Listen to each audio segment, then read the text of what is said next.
کہ غائبانہ اللہ رب العالمین کی ذات کے متعلق ایک سوچنے والا انسان کہ جس نے یہ کائنات بنائی وہ کیسا ہوگا.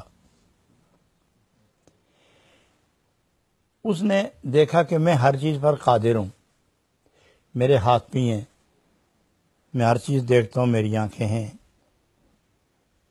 میں بولتا ہوں چونکہ زبان ہے، میں چلتا ہوں میرے قدم ہیں، میرے حسن و جمال میں اضافے کے لیے بال ہے، آنکھیں ہیں، قد و قامت شکل و صورت ہے، اور دنیاوی زندگی گزارنے کا ایک خوبصورت سہارا میرے پاس چوپائے ہیں، بیڑے ہیں، بکریاں ہیں.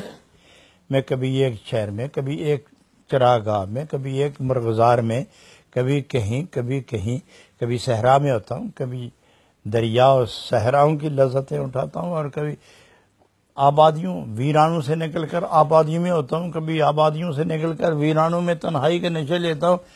تو جس نے یہ کائنات بنائی ہے دیکھتا تو وہ بھی ہے، آنکھیں اس کی بھی ہوں گی، بولتا تو وہ بھی ہے، زبان ہوگی اس کی بھی، چلتا پھرتا ہوگا، ٹانگیں تو ہوں گی اس کی. جس طرح میں کبھی تھک کے بیٹھ جاتا ہوں وہ بھی تھکتا تو ہوگا، چونکہ میں تھوڑے سے ایک صحرا میں گھومتا ہوں، بکریاں لے کر تھک جاتا ہوں، تو مشرق مغرب تک یہ سارا جہان اس کا ہے، کہاں کہاں وہ پھرتا ہوگا، تھکتا تو ضرور ہوگا. اور پھر مجھے جب بھوک لگتی ہے تو میں بکریوں کا دودھ دو کے میں اپنی بھوک پوری کر لیتا ہوں، پانی سے گزارا کر لیتا ہوں، غلہ میرے پاس ہے، اور اسے بھی تو ضرورت محسوس ہوتی ہوگی، کہاں کہاں وہ اپنے لیے کیا کیا انتظام کرتا ہوگا. تو ان خیالوں میں وہ ڈوبا ہوا گم سم، یہ خیال آہستہ آہستہ تلاش طلب جستجو میں ڈلتے گئے. جو ہی خیال آیا چاہت پیدا ہوئی، جب چاہت پیدا ہوئی تو طلب کا سلسلہ شروع ہوا، تلاش کرو، جستجو ہوئی، آرزو پیدا ہوئی، جدھر جاتا اسی کا نام لیتا. اب وہ ایک عام آدمی سے گزر کر بلائے عشق میں گرفتار ہو گیا، تو وہ بھی اسی عشق کی گرفتاری کے عمل میں سوز، طلب، فریاد، آہیں، آنسو، فریاد، دعائیں، یہ سلسلہ شروع ہو گیا. تو ایک جگہ بیٹھے ہوئے بکریاں چر رہی ہیں اور وہ بیٹھے ہوئے، اب چونکہ وہ خالص عاشق بن گیا اور اپنے معشوق کے تصور میں اب وہ محو ہو کر گفتگو کر رہا ہے، آنسو برس رہے، زبان بولتی جا رہی ہے، اے میرے محبوب کہاں ہو تم، اتنی تو خبر ہوگی تجھے کہ تیرا چاہنے والا تیری یاد میں جل رہا ہے، تیری جدائی نے ہڈیوں تک پگھلانے کا اہتمام کر دیا ہے، کہ ایسا نہیں کہ تو کبھی ملے، اور اگر تو ایک دفعہ مجھے مل جائے تو میں تجھے اپنے پاس بٹھاؤں، میں تیری زلفیں سنواروں، میں تیرا چہرہ گرد و غبار سے جو اٹا ہوگا چل چل کے تو میں اس کو دھو دھا کے تمہیں سائے میں بٹھاتا، تمہیں ٹھنڈی ہوا دوں، بکریوں کا دودھ پلاؤں، اور دنیا بھر کی نعمتیں جو میرے قبضے میں تیرے قدموں پہ قربان کر دوں. میرے محبوب کبھی تو ملتے، میں سب کچھ قربان کرتا. تو یہاں وہ بار بار بولتا ہے کہ جتنی میری بکریاں ہیں نا، میرے محبوب میرا احساسہ ہے، اور میرا بڑا محبوب احساسہ ہے، میں تیرے قدموں پر ساری بکریاں قربان کرتا ہوں. ابھی یہ باتیں کر ہی رہا تھا کہ حضرت موسیٰ علیہ السلام قریب سے گزرے اور پرکشش آواز، دل جلانے والی آواز کان پڑی، تو وہ دائیں بائیں جو دیکھنے لگے تو ایک شخص منحنی صورت اور درد و الم اور دکھ و شوق کا نمونہ بنا ہوا ایک جگہ بیٹھا، درد میں ڈوبی ہوئی، حد ادب سے گری ہوئی باتیں کر رہا ہے. اسے کیا پتا ادب و بے ادبی کس کو کہتے ہیں. تو موسیٰ علیہ السلام مستر بڑھ گئے، یوں ہی قریب گئے تو یہ جملے سنے کہ میں تیری زلفیں دراز کروں، میں تجھے کھانا کھلاؤں، میں تجھے ٹھنڈی ٹھنڈی ہوائیں پیش کر کے میں تجھے سلا کے رکھوں اور تیرے پاؤں دھوؤں، میں انہیں کیا کیا وہ باتیں کریں. تو وہ کھڑے ہو گئے، کھڑے ہو کے کہنے لگے اے انسان، ارے یہ کس کو مخاطب کر کے باتیں کر رہے ہو تم؟ وہ کون ہے جس کی چاہت نے تجھے مجنون بنا دیا ہے؟ تم عقل و ہوش کی سرحد سے گزر گئے، دیوانہ ہو گئے اور پتہ ہی نہیں تمہیں تم کیا کہہ رہے ہو۔ اللہ غنی۔ سر اٹھایا، آنکھ کھولی، ایک نورانی پیکر جو جلال کا مجسمہ۔ انہیں کیا پتا پیغمبر کیا ہوتا ہے، اسے کیا پتا موسیٰ علیہ السلام کون ہے، لیکن شکل و جمال، جلال و رعب اور ہیبت سب کچھ دیکھنے کے بعد اپنے آپ کو سنبھالا کہ اگر تیرا یہ حال ہے تو جو میرا محبوب ہے اس کا کیا حال ہوگا۔ دل میں کہتا ہے اے آدمی، اگر تو ایسا ہے کہ دیکھ کے جلال بھی ہے، جمال بھی ہے، کمال بھی ہے، صورت بھی ہے، سیرت بھی ہے، لباس بھی ہے، خوبصورت پاؤں، حسین آنکھیں ہیں، دلکش چہرہ، عجب بال، یہ زلف، یہ پگڑی، یہ دستار، یہ کیفیت پر انوار، ارے میرا محبوب کیسا ہوگا؟ تم بھی تو مخلوق ہو، خالق تو وہی ہے جس نے مخلوق اتنی خوبصورت بنائی، میرا خالق کتنا خوبصورت ہوگا۔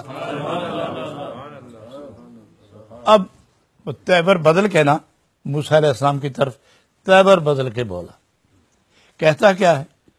آپ پوچھتے ہیں مجھ سے کہ میں یہ باتیں کس کے ساتھ کر رہا ہوں؟ سے پوچھتے اے نوبارد ذات گرامی، اے نا آشنا مگر محبوب، صورت والے مجھ سے پوچھتے ہو کہ میں باتیں کس سے کر رہا ہوں؟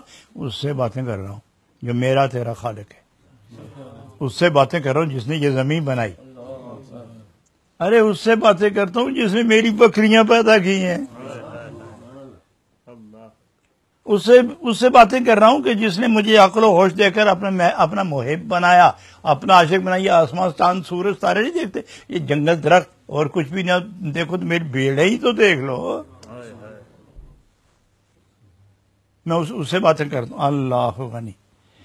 حضرت موسیٰ علیہ السلام چونکہ کہ جمیل، جلیل اور پرہیبت نبوت کا رعب اتنا غالب تھا کہ دیکھنے والوں پر کب کبھی طاری ہوتی، راشا پر اندام ہو جاتے، کب کبھی طاری ہوتی، تو وہ انتہائی جلال میں آ کر انہوں نے اس کو مخاطب کر کے اب ارشاد فرمانے لگے، بد نصیب آدمی،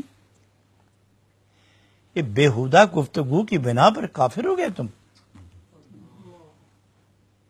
تم راندہ درگاہ ہو گئے، مردود ہو گئے، تم تباہ برباد ہو گئے، تم رسوا پسپا ہو گئے، تم ذلیل علیل ہو گئے، تم اس کی بارگاہ میں جو اس کی شان کے لائق ہی نہیں، وہ باتیں کر دی تو نے۔ اللہ غنی۔ اب وہ شخص چپ ہو گئے، چپ ہو گئے، میں کافر ہو گیا، پہلے کیا تھا کہ اب کافر ہوں؟ اندر دیکھتے وہ آگ جو لگی ہوئی ہے وہ تو اب بھی ہے،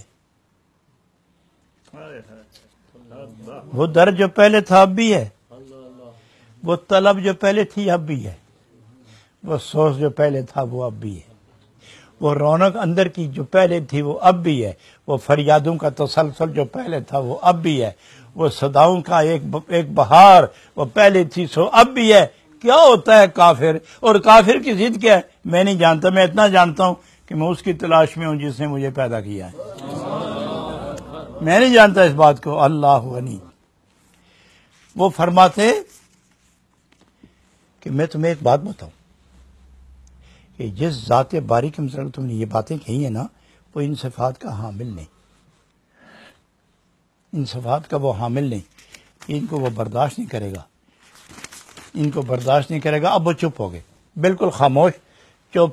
وہ بکروال، وہ گڈریا، وہ بیڑے چرانے والا، وہ شیفرڈ چپ ہو گیا، بالکل خاموش۔ حضرت موسیٰ علیہ السلام نے سوچا کہ سمجھ آ گئی، اس کو سمجھ آ گئی، تو پھر پوچھتے کہ کیا تم سمجھے بھی ہو؟ سمجھے تم؟ وہ پھر خاموش۔ تو پوچھتے بولتے کیوں نہیں؟ تو وہ جواب دیتے میں کیا بولوں، تو نے تو میرا منہ بند کر دیا ہے، اب تو میں اس پشیمانی میں ہوں کہ میں اپنے محبوب کو وہ ناراض ہو گیا ہوگا، اگر وہ ناراض ہو گیا تو میں تو مر گیا، وہ ناراض ہو گیا تو میرا رہا کیا اس غم میں۔ اٹھا اور حضرت موسیٰ علیہ السلام کو دیکھ کے چند قدم اٹھائے، کپڑے پھاڑے،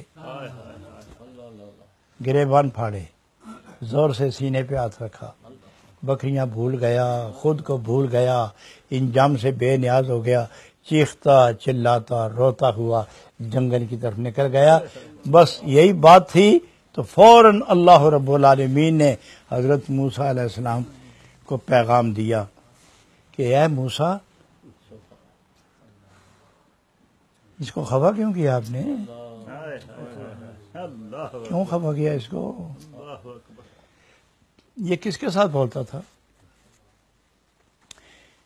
مخاطب میں ہوں، متکلم وہ ہے، بولتا وہ ہے، سنتا میں ہوں، باتیں میری کر رہا ہے، میرے ساتھ کر رہا ہے۔ جب میں خوش ہوتا ہوں تو آپ کیوں خفا ہوئے؟ اگر میں کہتا کہ موسیٰ اس کو سمجھائیں، بجائے اس کے کہ آپ نے انتظار نہیں کیا اور اس کا دل توڑ کے رکھ دیا، وہ جو اس نے کپڑے نہیں پھاڑے اس کا دل پھٹ گیا، وہ جنگل نہیں گیا، وہ موت کی وادی میں اترنے والا ہے، اس کو راضی کرو۔ موسیٰ آپ میرے پیغمبر ہیں، آج میری اور آپ کی ملاقات نہیں ہوگی، نہ باتیں ہوں گی، نہ مشورے ہوں گے، جاؤ میرے عاشق کو راضی کرو، عاشق کو راضی کرو۔ اللہ کریم، وہ تیرا، وہ تو ایسی باتیں کر رہا ہے، وہ تو ایسی باتیں کر رہا ہے۔ اللہ رب العالمین نے فرمایا میں نے آپ کو کیوں بھیجا؟ جو بچھڑ گئے ہیں ان کو ملانے کے لیے، جو مجھے نہیں جانتے ان کو پہچان کرانے کے لیے، جو مجھ سے دور ہو گئے ان کو میرے نزدیک لانے کے لیے، جو رات کو بھی مجھے پکارتا ہے دن کو بھی پکارتا ہے، تم نے اس کو دور کر دیا۔ یہ کیا کیا آپ نے؟ آپ نہیں جانتے اس بات کو کہ مجھے جدائی کتنی بری لگتی ہے، اس کو آپ نے اللہ غنی راضی کرو اس کو۔ امین نے موسیٰ علیہ السلام کو فرمایا جاؤ واپس جاؤ اور اس کو درست کرو۔ اللہ کریم اس کی بیادبی کا کیا ہوگا؟ تو رب فرماتا ہے کہ جو شیشے عشق است نے ترک ادب، وہ تو عشق کی جولانیوں میں ہیں، بے ادب کہاں ہے وہ؟ اگر وہ بے ادب ہوتا تو میں کہتا نا آپ کو کہ اس کو سمجھاؤ، تو بجائے اس کے کہ میں کہوں سمجھاؤ، اب میں کہتا ہوں اس کو مناؤ، اس کو کہہ دو کہ تیرا رب تجھ سے ناراض نہیں ہے۔ علیہ السلام، ہر ایک کا اپنا ذوق ہے، اپنا شوق ہے۔ آپ کے زمانہ شریعت میں جو آدمی جس طرح اپنے رب کو منا لے اس کو اجازت ہے، مگر یاد رکھو کہ آپ کی نبوت ہماگیر نہیں، آپ کی سیرت ہماگیر نہیں، آپ کا اعلان ہماگیر نہیں۔ جہاں تک آپ کا پیغام پہنچا وہیں تک آپ کی نبوت کا فیض پہنچے۔ وہ اور ہے کہ جو مشرق سے لے کر مغرب تک، شمال سے لے کر جنوب تک، اس کی سیرت کا شیشہ ہر ایک کے سامنے آ گیا۔ وہ اور ہیں، آپ اور ہیں، آپ نے اس کا دل توڑا، جاؤ مناؤ اس کو۔ معلوم ہوا حضرات گرامی کہ ہر نبی اسی جگہ تک متصرف ہے جہاں تک اس کی نبوت کا دائرہ پھیلا ہوا ہے، اور اس شخص تک حضرت موسیٰ علیہ السلام کی نبوت کا فیض پہنچا ہی نہیں تھا، بلکہ روح ازلی طور پر اپنے اللہ کی محبت میں مستغرق تھی۔ اس لیے اس محبت کی تلاش میں وہ اپنے محبوب کے لیے ایسی ایسی باتیں کر رہا تھا۔ وہ کیا جانے شریعت اور قانون کیا جانے، وہ اتنا جانتا ہے کہ محبوب کا عشق عاشق کے دل کو جلاتا ہوا جا رہا ہے، اور جب تک وہ نہیں ملے گا آرام نہیں ہوگا۔